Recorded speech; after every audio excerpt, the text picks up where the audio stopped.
precioso día que el Señor nos regala. Bendito sea el Señor. Más allá si está nublado, si llueve, si hay sol, tenemos que entender que eso no afecta la bendición. Amén. La bendición de Dios va más allá, ¿verdad? De lo que pueda haber en la atmósfera, ¿verdad?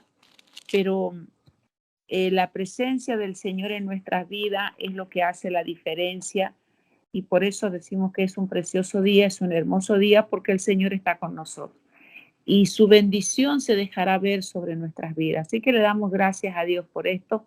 Y capítulo 59 será nuestra lectura hoy, desde el verso 16 al verso 21. Estamos terminando ya el capítulo 59 y en este espacio de versículos vamos a hablar acerca de la gracia y de la justificación de Dios sobre el pueblo de Dios, sobre nuestras vidas también. Y dice, y vio, este es Dios, y vio que no había hombre y se maravilló que no hubiera quien. Tenga en cuenta esa palabra, quien se interpusiese y lo salvó su brazo y le afirmó su misma justicia. Pues de justicia se vistió como de una coraza, con yelmo de salvación en su cabeza, y tomó ropas de venganza como vestidura, y se cubrió de celo como de manto, como para vindicación, como para retribuir con ira a sus enemigos y dar pago a sus adversarios.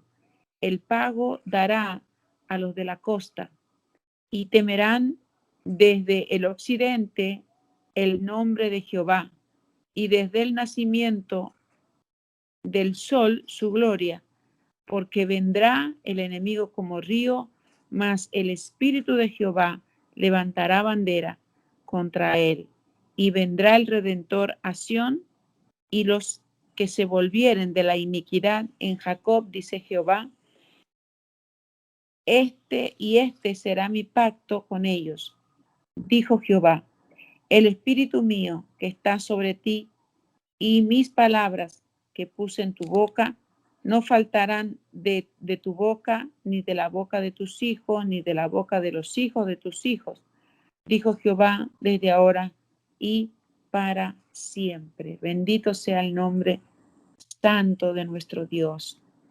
Damos gracias a Dios. Vimos en las dos partes anteriores que habíamos estado meditando, ¿verdad? Del capítulo 59, habíamos visto la abundancia del pecado, de cómo Dios se había alejado de su nación y en un tono de reproche está contestándoles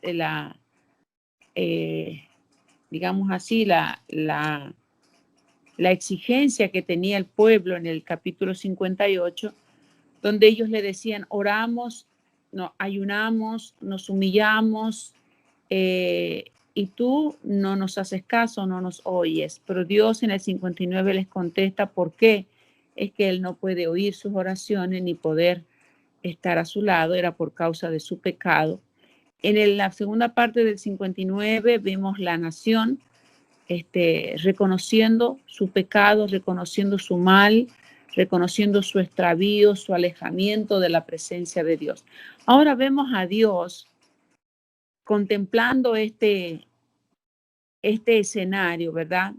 Donde ellos mismos se declaran, estamos como muertos, o sea, estamos sepultados, estamos ya olvidados, estamos acabados, nuestras iniquidades están con nosotros, nosotros reconocemos nuestro pecado, reconocemos nuestra maldad, porque la maldad se había multiplicado, lo dice allí en los versos que leíamos ayer, la injusticia, habían traspasado los derechos de su prójimo, habían invalidado el temor a Dios, el respeto a Dios, o sea, para ellos ya no había solución, no había salida. Y dice, por eso el Señor, aquí comienza en el verso 18, dice, y vio. eso de ver lo podemos traducir dar como una, ¿cómo le puedo explicar? Que Dios sacó una conclusión de todo lo que él vio y de lo que él oyó de ellos. Y dice, y vio que no había hombre y se maravilló que no hubiera quien. Ese quien es porque en realidad al mismo profeta, ¿verdad? Ponerse a la altura del pueblo, o sea, nuestro es el pecado, nosotros hemos pecado.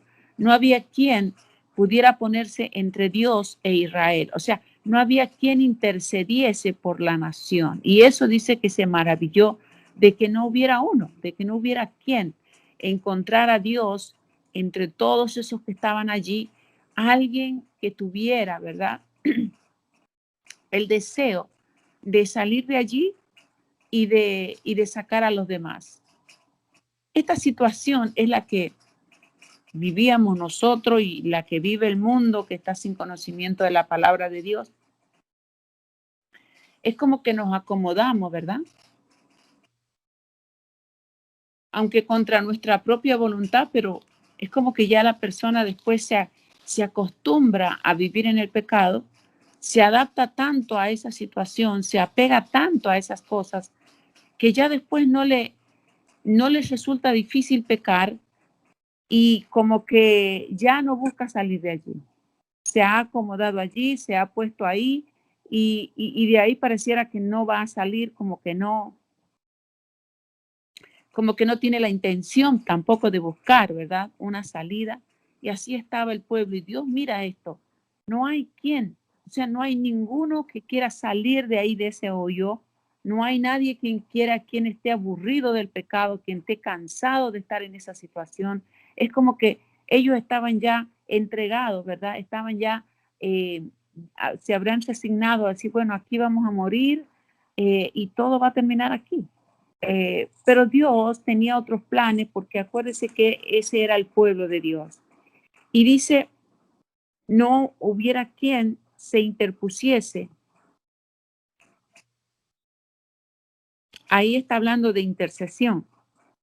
Pero dice que como no había nadie, dice, lo salvó su brazo. O sea, Dios mismo vino e intervino en la situación, dice, y le afirmó en su propia o en su misma justicia. Por eso en esta mañana lo que vamos a hablar es justificación y gracia.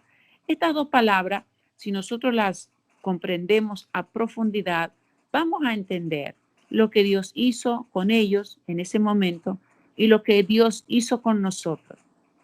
Porque en realidad la justicia y la gracia son términos judiciales. Cuando usted va a un juzgado, ¿verdad? O a una sala de un juez, usted lo que va a escuchar van a ser estas dos cosas. La justicia, para justificar a alguien, tiene que encontrar algo que le pueda favorecer a ese culpable para ser justificado y para que salga libre de la condena que está cayendo sobre ellos, o sobre él, o sobre ella. ¿Cuál es la gracia? La gracia es la que se da, por ejemplo, lo que hizo el presidente Donald Trump antes de salir, que promulgó indultos. La palabra indulto es hacerte libre de la condena que hay sobre ti. Eso es un indulto, es una gracia. No te merecías salir de ahí, pero te voy a hacer esta gracia, te voy a hacer este favor, te voy a dar este regalo. Asimismo, ¿ves? La justificación y la gracia son algo que solamente Dios puede dar. Y en este caso, Él dice que Él con su propio brazo vino y lo salvó y lo justificó. Dice el 17, pues de justicia se vistió como de una coraza, con yelmo de salvación en su cabeza, y tomó ropas de venganza por vestidura, y se cubrió de celo como de manto. Aquí vemos así a grandes rasgos la vestidura que Pablo describe en el capítulo 6 del libro de Efesios.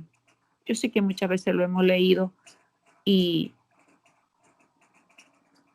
Y usted sabe de lo que yo estoy hablando. De cuál debe ser la vestidura del cristiano, del creyente. Aquí está hablando de Dios, de Jehová personalmente, para poder producir la liberación y la bendición que hemos después que ellos vuelvan a su tierra. Dice que Dios tuvo que hacer algo y él dice que él se vistió. Él se vistió, dice, de justicia, con salvación, venganza y celo. Estas tres palabras son las que nosotros vemos aquí. De justicia, ¿por qué? Porque Dios iba a hacer justicia sobre.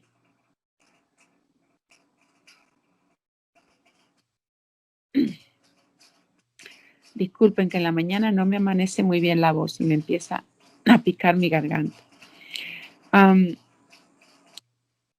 Él se viste de justicia para poder ir en contra de los enemigos de Israel. Habíamos leído, creo que como en el 52 por ahí, donde Dios dice que Él lo puso a la nación de Israel en las manos de los babilonios para que ellos recibieran el pago de su extravío, o sea, porque la nación se había alejado de Él. Pero tenía que venir en juicio contra Babilonia porque ellos se habían excedido, habían hecho más de lo que Dios les había permitido hacer, sino que ellos habían sido extremadamente crueles con la nación. Y ese era el motivo por el cual él venía contra Babilonia para castigarlos. Aquí dice que él se va a vestir de justicia como una coraza. Y dice, y pondrá en su cabeza el yelmo de la salvación, ¿ve? Con justicia él va a salvar. Y dice que vendrá con ropas de venganza. ¿Por qué? Porque eran enemigos del pueblo de Israel. Y dice también de celo. El celo que habla aquí el Señor es de que a él no le gusta compartir sus cosas. Dice, yo no le daré mi gloria a nadie, ¿verdad? Porque Él es el único verdadero Dios. No puede decir que vas a poner un ídolo al lado de Dios y decirle, bueno, estos son mis dioses. No, o tienes a Dios o tienes los ídolos. O sea, Dios no quiere compartirte con nadie. Dios no quiere que tengas el corazón dividido. Dios no quería que la nación tuviera su corazón dividido, de que le crea un poquito a Dios y le crea un poquito al diablo. No, eso no se puede hacer. Nosotros tenemos que estar o con Dios o con el diablo. No podemos servir a dos señores, Jesús mismo lo dijo. Entonces dice que el celo que él tenía por su nación, por su adoración, por su entrega, el pueblo de Israel había sido infiel a Dios. Y entonces el celo de Dios se había movido porque la nación se había entregado a practicar cosas, innombrables, ¿verdad? No, el profeta habla de cosas que insultaban la presencia del Señor porque Él era su pueblo, Israel era su nación y se había entregado a vivir todo tipo de cosas indeseables, de cosas que ofendían su presencia. Entonces, por eso fue que todo lo que les había venido ha sido por su extravío, por su alejarse de Dios. Entonces, ahora Dios viene vestido de justicia, de salvación, de venganza y de celo. Y dice el verso 18, dice, como para vindicación, como para retribuir con ira a sus enemigos, para dar el pago a sus adversarios. El pago dará a los de la costa. Entonces, eso habla de lo que pasó en ese momento, ¿verdad? De lo que habían estado en ese momento como babilonios, ¿verdad? El castigo vino sobre ellos, pero también se extiende dice, hacia las costas. Cuando habla hacia las costas, está hablando que el juicio y la venganza también vendrá un día sobre todas las naciones. Eso ya lo habíamos hablado, ¿verdad? Que el juicio vendrá sobre todas las naciones en el tiempo de Jesucristo. Y dice el 19, y temerán desde el occidente el nombre de Jehová y desde el nacimiento del sol su gloria, porque vendrá el enemigo como río, mas el Espíritu de Jehová levantará bandera y bandera contra él. Aquí vemos que eh, el mirar de Dios, o sea, el contemplar las cosas de Dios, las estaba mirando en ese momento, pero también le estaba extendiendo, ¿verdad? Dice, no solamente aquí va a ser conocido mi nombre, sino que dice, lo temerán desde el occidente hasta el oriente, desde que nace el sol hasta que se pone. Eso habla de toda la tierra, ¿verdad? De todo el mundo. Y eso se ha cumplido, de que el nombre de Dios ha sido predicado y dice, y será temido. ¿Será temido en qué manera? Será respetado, será honrado el nombre de Dios. Y eso se está llevando a cabo en este tiempo porque usted sabe que el Evangelio se ha extendido por todo el mundo. Todo el mundo casi está lleno ya de la palabra de Dios y muchos son los que claman a Dios, muchos son los que buscan la presencia de Dios y Dios está buscando, ¿verdad? Que cada día sean más las personas que vengan al conocimiento de Dios y que haya un respeto, un temor a su nombre. Eso se está cumpliendo hoy, se terminará de cumplir, por supuesto, en el tiempo del reino milenial, cuando ya todo ojo y toda lengua confiese, ¿verdad? Allí se acabará de completar esta parte, ¿verdad? De que se conozca el nombre de Dios en todas las naciones y en todo el mundo será en la venida del Señor. Y también dice que es desde el nacimiento del sol su gloria, porque vendrá el enemigo como un río. Aquí vemos cómo el enemigo vendrá.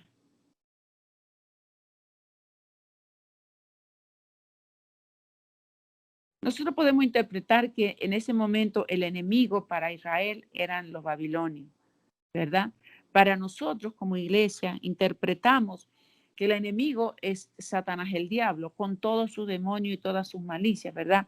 Él dice, vendrá como un río. En el medio de la gran salvación que Dios, ¿verdad? Que Dios iba a producir en la nación de Israel, claro, Satanás no se iba a quedar tranquilo, ¿verdad? Porque sabemos que la lucha, eh, en este caso de Israel contra sus enemigos, era porque Satanás motivaba a las demás naciones a querer destruir Israel. ¿Por qué? Porque sabía Satanás que esa era la nación amada, era el pueblo escogido de Dios. Entonces, Satanás siempre iba a buscar hacerle mal a Israel para hacerle mal a Dios. Lo mismo pasa hoy. Satanás viene a buscar tu vida, tu alma, tu familia, porque sabe que tú y que yo somos de Dios. Y si nosotros nos volvemos a practicar el pecado, ese es un mal que le está haciendo Satanás a Dios. Por eso es que nosotros somos perseguidos y muchas veces somos asediados por el enemigo constantemente, porque sabe que somos propiedad de Dios. Y dice, y él se levantará como río, o sea, vendrá con fuerza, vendrá bueno, si usted ha visto cuando se producen las crecidas de los ríos, vienen atrayendo todo tipo de cosas, ¿verdad? Cuando viene la crecida del río, vienen maderas, basura, bueno, viene todo tipo de cosas. O sea, cuando él arrasa contra alguien, viene con todo tipo de basura para arrastrarte, para llevarte, para destruirte, para ahogarte. Pero dice el Señor aquí que Él levantará, su espíritu levantará bandera. ¿Esto qué quiere decir? La bandera en el tiempo de la antigüedad, ¿verdad? Sabemos que donde una nación llegaba y conquistaba, lo primero que hacía que es izar su bandera, levantar su bandera, ¿verdad? La bandera habla de dominio, habla de conquista, habla de establecer límites. Entonces, el Espíritu Santo, ¿a qué viene en nuestra vida? Es a establecer límites al enemigo. El Señor, por medio de su Espíritu Santo, levanta bandera. Él le da un límite. Hasta aquí puedes llegar. De aquí para allá, tú no tienes permiso, no tienes derecho, porque este es mi territorio, dice el Espíritu Santo. Pero nosotros, como pueblo de Dios, también tenemos que aprender a establecer límites. Que el Espíritu Santo en esta mañana, como le hablaba ayer, debemos nosotros establecer esos límites. ¿Hasta dónde yo voy a ir?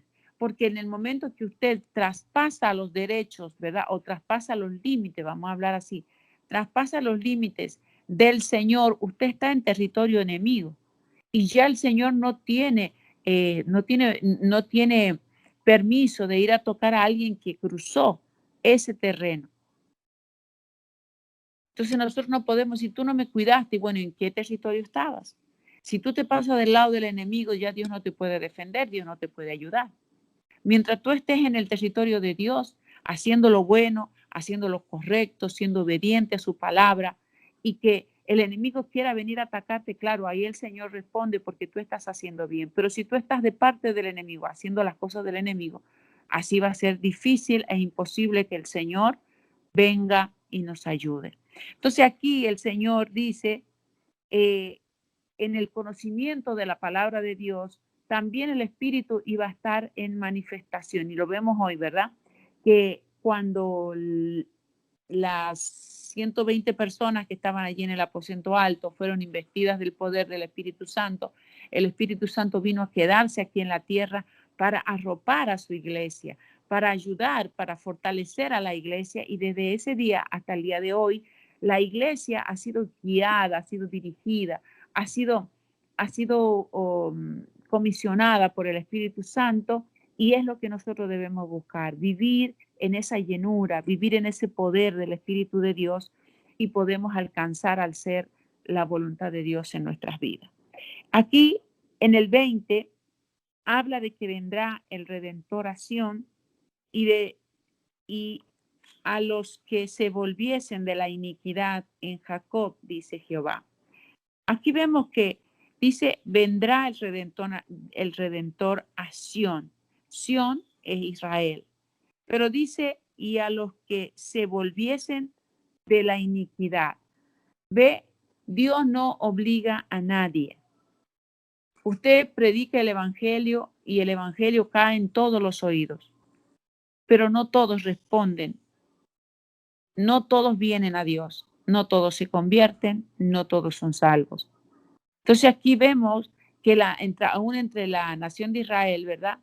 Él estaba haciendo salvación, ¿verdad? Los va a sacar a todos, pero no todos los que salgan de allí van a salir con un corazón convertido, no todos los que salgan de allí van a salir para servirle con armonía y en bendición, sino que muchos saldrán como los que salieron de Egipto, ¿verdad? Irán y, no me puedo acordar el otro, y Abirán, esos dos, que eran los que le hacían la guerra a Moisés y los que motivaban a la murmuración al pueblo, porque ellos empezaban a decir, para esto nos sacó Moisés aquí, para matarlos en el desierto, y ya se plegaban todos los que otros que tenían un corazón parecido a ellos, ¿verdad? A decir lo mismo, sí, yo no quería venir, yo no quería estar aquí, a mí me gustaba estar en Egipto, y estaban ahí en esa, ¿verdad? Todos participaron de la liberación, todo Dios los sacó de allí, de la esclavitud, pero no todos venían con un corazón convertido a la idea y a la voluntad de Dios. Esto mismo va a pasar aquí con Israel. Está trabajando Dios cuando están aún todavía en la cautividad. Dios está hablando con ellos, Dios está tratando con ellos, pero Dios mismo sabe que todos los que salgan de allí, de esa cautividad, no todos salen con un corazón puro, no todos salen con un corazón para buscarlo, para amarle, para obedecerle. Muchos van a salir y van a querer seguir viviendo como vivían antes. Pero esa era, ¿verdad? La decisión de cada uno, ¿verdad? Aunque la decisión de cada uno tiene sus consecuencias, ¿verdad? Ellos, si decidían volverse en contra de Dios, si volvían a ser desobedientes y rebeldes delante de la presencia de Dios, y ellos iban a recibir su pago, ¿verdad? Entonces vemos aquí que vendrá un redentor. Lo mismo pasó para las naciones. Jesucristo vino, ¿verdad? Ahora, el evangelio es predicado en todo el mundo. Ya la gente no tendrá excusa delante de Dios de decir, yo nunca escuché el mensaje del evangelio, porque eso yo creo que es casi imposible. A través de estos medios de las redes sociales, yo creo que todo el mundo está recibiendo un mensaje, una palabra de salvación. Y dice, vendrá un redentor. Ese redentor es Cristo, es el que vino a pagar, ¿verdad? El precio que nosotros teníamos que pagar por el pecado. Él es nuestro Salvador. Y si nosotros vamos al libro de Romanos, les voy a invitar que vayamos al libro de Romanos, capítulo 5 y verso 1. Aquí, si usted tuviera un tiempo, ¿verdad?, que pueda dedicar a la lectura, yo le recomendaría que usted leyera el libro de Romanos. El libro de Romanos habla todo de lo que es la justificación, de la gracia y del perdón. Y Pablo expone en estos capítulos bien profundamente el hecho de la cruz del Calvario. O sea, qué fue lo que pasó en la cruz y qué fue lo que ganó Jesús en la cruz. Y eso nos conviene mucho a nosotros conocerlo, ¿verdad? Estudiar ese libro de Romanos. Si usted se puede adelantar, yo creo que en algún momento llegaremos a estudiar el libro de los Romanos. Si usted lo tiene, Romanos 5.1, y dice, ahí comienza diciendo, dice, justificado pues por la fe, tenemos paz para con Dios y por nuestro Señor Jesucristo. Yo lo tengo aquí abreviado junto a mí, no lo estoy leyendo literalmente, pero usted lo tiene allí abierto. Pero mire las palabras que el Señor usa a través de la boca de Pablo, ¿verdad? Dice que justificados pues por la fe, por eso es tan importante que usted crea lo que el Señor ha hecho en la cruz, porque de eso depende de que usted pueda ser justificado. Esto de ser justificado es ser libre de la condenación que pesaba sobre usted y sobre mí.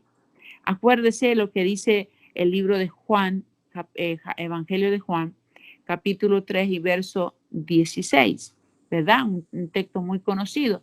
Dice, de tal manera amó Dios al mundo, ¿verdad? Que ha entregado a su único hijo o al unigénito Hijo de Dios, para que todo aquel que en él crea no se pierda, sino que tenga vida eterna. Y dice el 16, porque no ha venido Jesús al mundo a condenar al mundo, sino para que el mundo sea salvo por él. O sea, esa era la tarea de Jesús, venir para que el mundo sea salvo. Pero el mundo tenía que hacer algo para ser salvo. Y ese algo es tener fe, es creer en lo que el Señor hizo en la cruz. Creer que esa sangre me limpia de todo pecado. Creer que la muerte de Jesucristo es el pago de mis pecados, de mis maldades.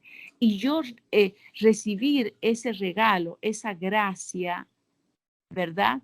Por medio de la fe. Usted y yo no lo hemos visto a Jesús. No hemos visto esa cruz. No hemos visto esa sangre.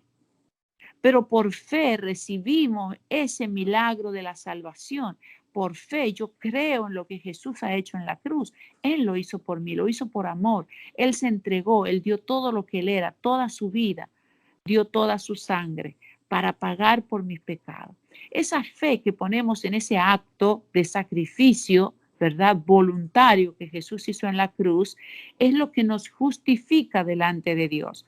Eso es que Dios nos mire hoy por medio de la sangre de Jesucristo y vea ese hecho que hizo su Hijo, el entregarse allí en esa cruz, siendo santo, siendo sin mancha, un cordero perfecto, cumplía con todos los requisitos que Dios pedía en ese sacrificio por los pecados de la humanidad. Y Dios nos mira por la sangre de Cristo, por eso nos justifica por el hecho de que Cristo pagó allí en esa cruz con sangre santa, con sangre limpia, nuestros pecados. Por eso dice aquí, justificado pues por la fe, tenemos paz para con Dios. ¿Por qué paz? Porque antes usted y yo estábamos en guerra con Dios. Nosotros estábamos en una discusión constante con Dios. Nosotros queríamos decirles que yo soy bueno y tú eres malo. ¿Por qué? Porque me castigas. Tú eres injusto porque yo soy inocente. Y no reconocíamos que nosotros teníamos pecado. Pero al venir a Cristo entendemos que nosotros somos pecadores, que nosotros somos malos y que nosotros necesitamos de Dios, necesitamos de que Jesucristo nos limpie de todos nuestros pecados para tener paz para con Dios, tener paz en el alma con Dios.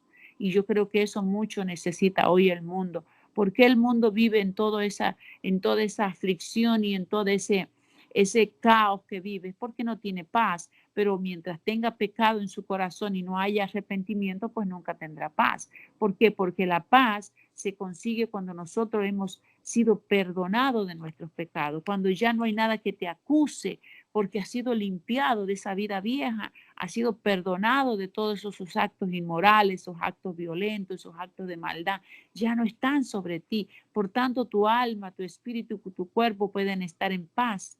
Puedes sentarte y descansar, puedes acostarte en tu cama y dormir. Mas la gente que anda con todo ese pecado encima, con toda esa culpa encima, no puede descansar.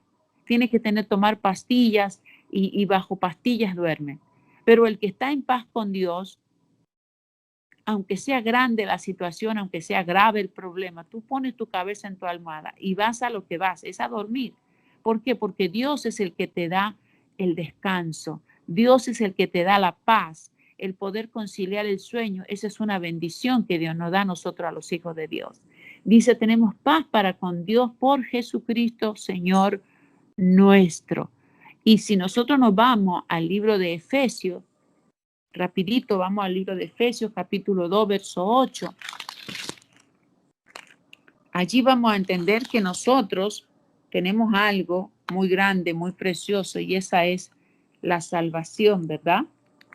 Pero allí dice, mire, 2:8, si ya lo tiene, Efesios, está un libro más atrás de donde está Romanos, luego está Corintios, primera, segunda Corintios, y luego comienza Efesios.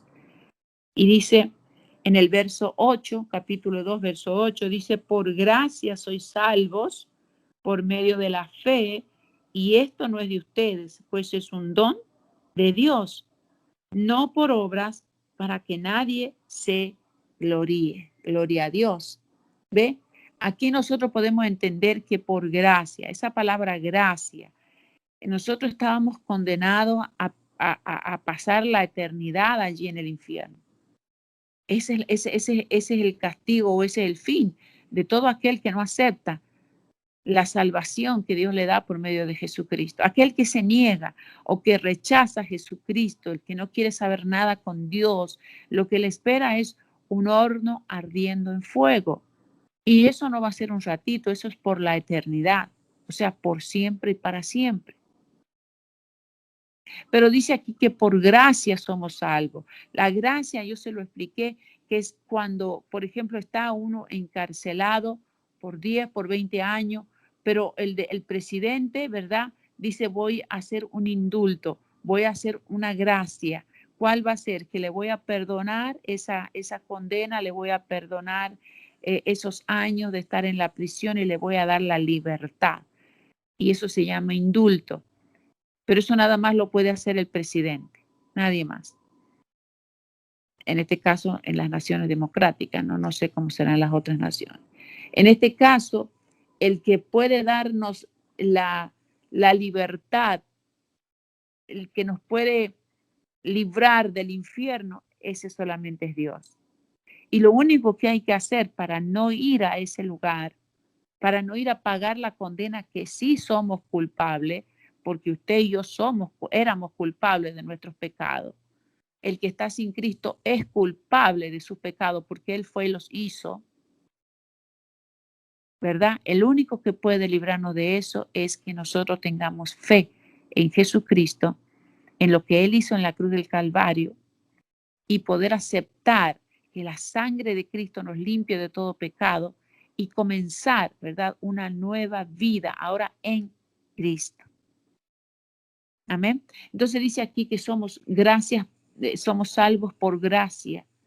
Y esto, ¿verdad? No es nuestro. O sea, esto no puede decir, no, yo me salvé o yo alcancé la salvación. Usted no alcanzó nada ni usted hizo nada. Todo lo hizo el Señor. Yo no hice nada, yo no alcancé nada. Esto que tengo me lo ha dado Dios como un regalo. No me lo merecía.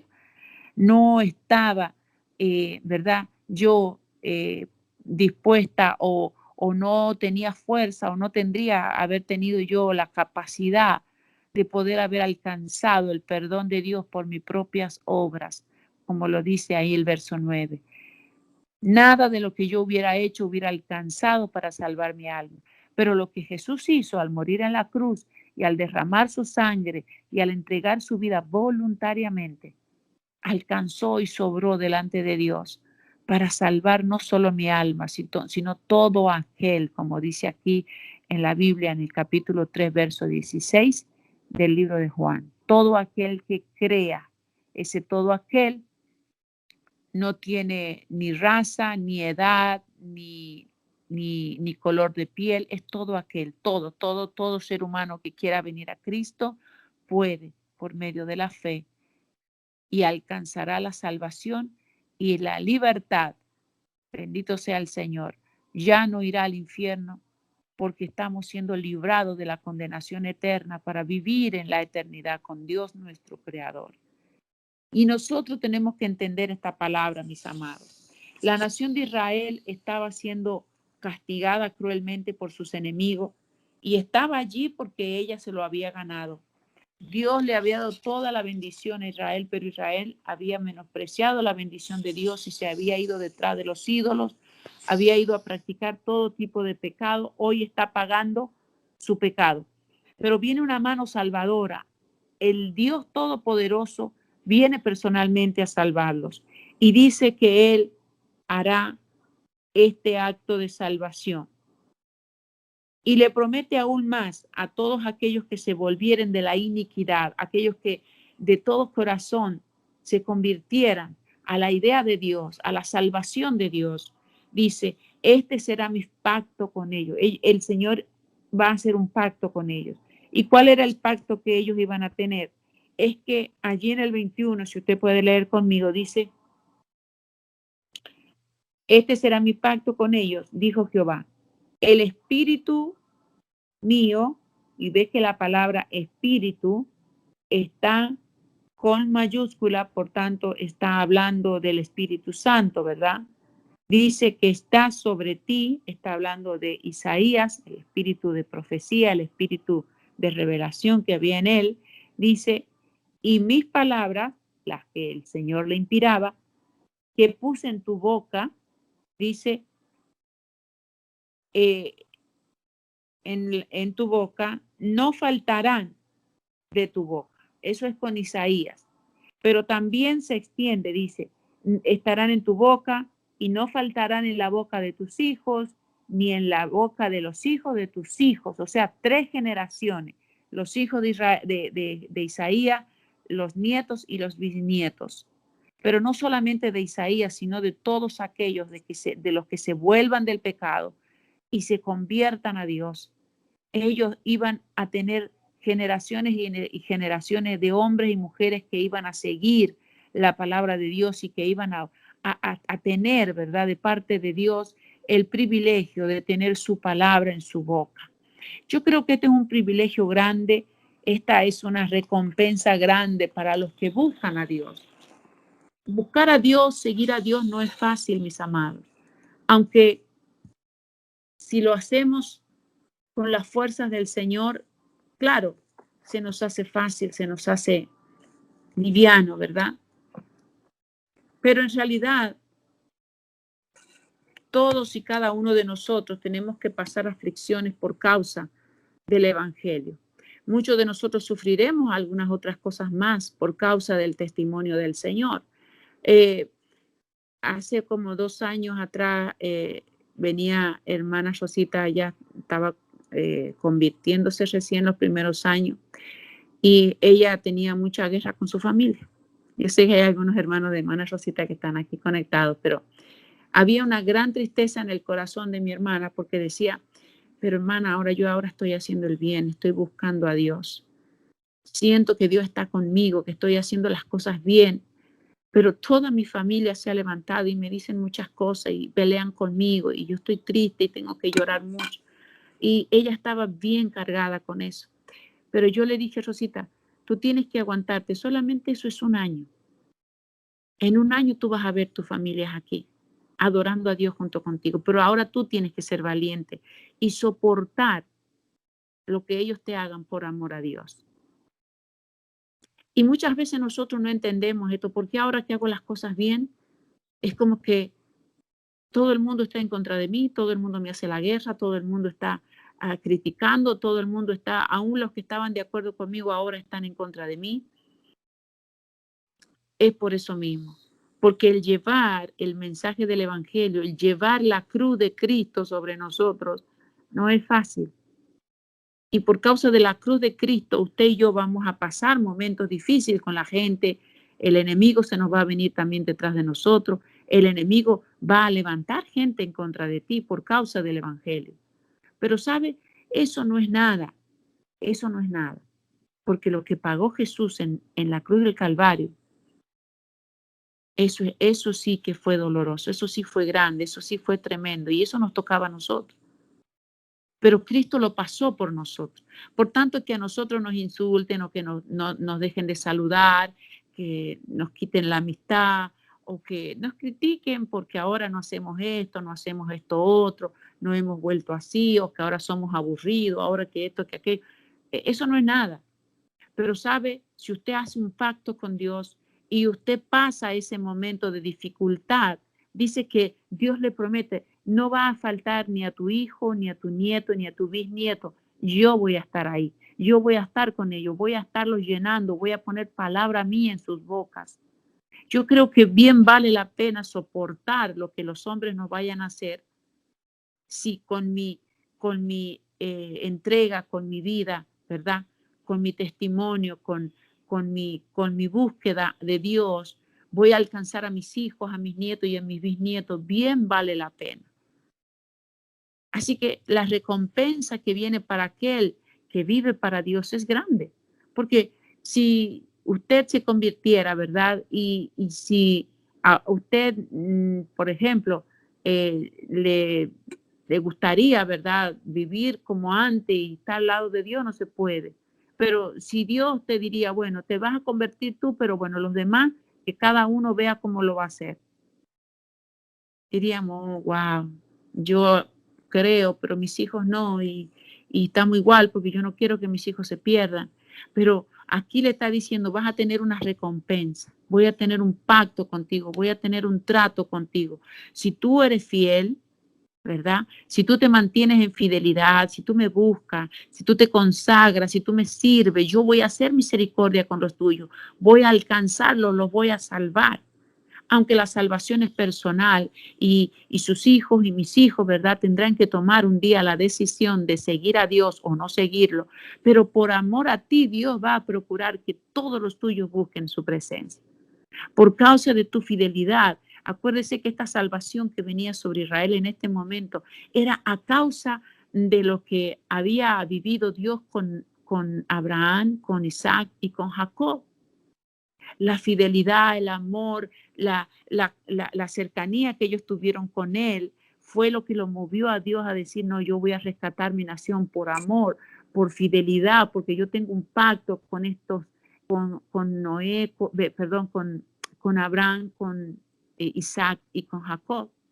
Así que Dios, en el tiempo de la tribulación, en el tiempo del mal que estén pasando nuestros hijos, por amor a nuestras vidas, por amor a nuestra búsqueda, por recordarse que nosotros fuimos fieles, Dios va a extender su mano y los va a ayudar, los va a sacar de ese momento. Pero de eso depende de nosotros, de las decisiones que nosotros tomemos, de la fidelidad que nosotros tengamos para Dios. Israel estaba siendo beneficiaria de la salvación y de la restauración, de la liberación de esa cautividad por causa de Abraham, Isaac y Jacob. Así que en esta mañana agárrese de esa salvación, de esa gracia, de ese perdón, de esa liberación que Dios ha hecho con usted. Y sea fiel. Busque a Dios, ame a Dios, obedezca a Dios, para que Dios pueda tener misericordia y pueda extender esta fidelidad que usted tiene hoy para con Él, la extienda sobre aquellos que están rodeándole a usted, sobre sus hijos, sobre sus nietos y sobre sus bisnietos. Qué bueno que es el Señor. Así que en esta mañana terminamos este capítulo recibiendo esta promesa, recibiendo esta bendición de que Dios es fiel para con los que le son fiel. Amén. Y si usted se mantiene fiel aún en medio de todas las circunstancias negativas que pueda pasar, Dios será fiel con usted mirando sus generaciones, su descendencia, y usted verá la gracia y verá la salvación de Dios. Oramos en esta mañana en el nombre del Padre, del Hijo, del Espíritu Santo. Damos gracias a Dios por esta mañana y por esta palabra, que Dios nos ayude a entender la profundidad y que podamos practicarla, que podamos vivir en esa salvación, que podamos vivir en ese perdón, en esa gracia, en esa justificación que el Señor Jesucristo hizo para con nosotros por medio de la fe. Damos gracias al Señor en el nombre de Jesús. Amado y Padre bueno, te damos gracias en esta mañana por este momento. Gracias te damos, Señor amado, por poder estudiar tu palabra en esta mañana y poder entender Señor amado, cada día más, Señor, lo que tú hiciste en la cruz del Calvario, te damos gracias porque sabemos, Señor amado, que nuestra mente muchas veces se va detrás de cosas, Señor amado, detrás de pensamiento, y quizás la prueba, la dificultad es fuerte y quizás muchas veces nos sentimos débiles, Señor amado, ante la situación, pero en esta mañana toma sentido, Señor amado, el poder pasar las aflicciones, el poder pasar la lucha, la prueba, Señor, en fidelidad, que nada nos haga caer, que nada nos vuelva atrás, Señor, que podamos permanecer firme en esta búsqueda, en este anhelo de acercarnos cada día más a ti, Señor amado, porque grande recompensa tiene, Señor, el serte fiel. Señor, cada uno de nosotros tiene familiares, tiene hijos, Señor, tiene nietos, Padre, y queremos que todos alcancen la salvación. Ayúdanos a permanecer en fidelidad. Ayúdanos a permanecer en búsqueda, en comunión contigo, Señor, por amor a aquellos, Señor, que todavía no han venido, aquellos que todavía no han recibido, Señor amado. Oh Dios maravilloso, permítenos, Dios de los cielos, que por amor, Señor, a lo que nosotros buscamos, Señor, ellos también sean alcanzados, sean tocados, sean llamados a ser salvos, Señor amado. Te lo pedimos en esta mañana en el nombre de Jesús, que vengan de ti la fuerza, que nos ayudes a cargar la armadura, que podamos estar listos para la batalla, Señor, que podamos estar listos, Señor amado, que no se debilite nuestra fe, sino que crezca, que se afirme, Señor amado, cada día, oh Dios maravilloso, porque veremos tu mano extendida sobre aquellos, Señor amado, que nos hacen la guerra, sobre aquellos enemigos que se levantan, Señor, para quitarnos tu bendición. Amado Dios, te alabamos en este día y te damos gracias. Glorificamos tu nombre, Señor, porque tú eres fiel y grandes son tus promesas y poderosas. Por tanto, Señor, nosotros nos cubrimos ante tu presencia, Señor, y rogamos tu ayuda para seguir adelante. Padre, que en esta mañana nuestro corazón se llene de fuerza, que nuestra fe, Señor, se fortalezca, sabiendo, Padre mío, que no hay nada, Dios mío, que lo que nosotros padezcamos, que lo hagamos solo porque tú estás con nosotros, tú eres el que nos ayuda, tú eres el que va con nosotros en medio de la aflicción, en medio de la prueba, tú no te apartas de nosotros, sino que estás allí, Señor amado. Ayúdanos, Señor amado, a sobrellevar lo que nos toca vivir. Ayúdanos, Señor amado, a enfrentarlo con valor, con seguridad, con fe, porque tú estarás dándonos la victoria, Señor. Bendigo este día, Padre. Bendigo la vida de cada uno de mis hermanos. Bendigo, Señor, su familia. Bendigo ese día de trabajo para cada uno y ruego que tú guardes la vida de los que salen afuera. Guardo la vida de mi esposo, la vida de mis hijas que saldrán a trabajar en este día, Señor. Guardo la vida de mis hermanos, Señor. La vida de cada uno está en tus manos, Señor. Y ruego que sea tu protección, tu ayuda, tu fuerza, Señor, para llevar este día adelante. En el nombre de Jesús, bendigo a tu pueblo, Padre, en este día y oramos por esas peticiones, oramos por esas necesidades, Padre. Oramos por estos hermanos que están en enfermedad. Padre, oramos que tu mano sanadora, tu mano restauradora esté sobre ellos en este día y que tú les ayudes, Señor amado. Oh Dios maravilloso, pasa tu mano sobre la vida de Cintia allí en ese hospital y sea tu voluntad sobre ella. Oramos por la fortaleza de su madre, oramos por la fortaleza de sus familiares, Señor amado, en este día. En el nombre de Jesús, Padre Santo, te damos gracias, bendito Dios, por lo que vas a hacer en la vida de Delmi. Señor, ponemos esa cirugía en tus manos, ponemos todo que sea tu voluntad. Dios maravilloso, que tú te glorifiques en la vida de tu hija, que al entrar en ese quirófano ella vaya en tus manos, Señor, que su fe y su confianza estén puestas en ti, Señor amado, en el nombre de Jesús, y tú guardes su familia, guarda la vida de María, Señor, y la vida de sus hijos que están allá en su país, Señor amado. Rogamos por la fortaleza del corazón de su madre allí en Honduras, Padre, y así, Señor, tú te glorifiques para testimonio de tu presencia, Señor, en la vida de tu hija. En el nombre de Jesús, Padre, quedamos en tus manos, Señor, y ponemos todo lo que vamos a hacer en tu presencia para que tú nos ayudes, para que tú nos guíes. En el nombre de Jesús. Amén y amén. Dios le bendiga a mis hermanos amados, Dios le guarde y será, si el Señor así lo permite, hasta las 3, donde estaremos nuevamente compartiendo ya el capítulo 60 del libro de Isaías con la ayuda de Dios y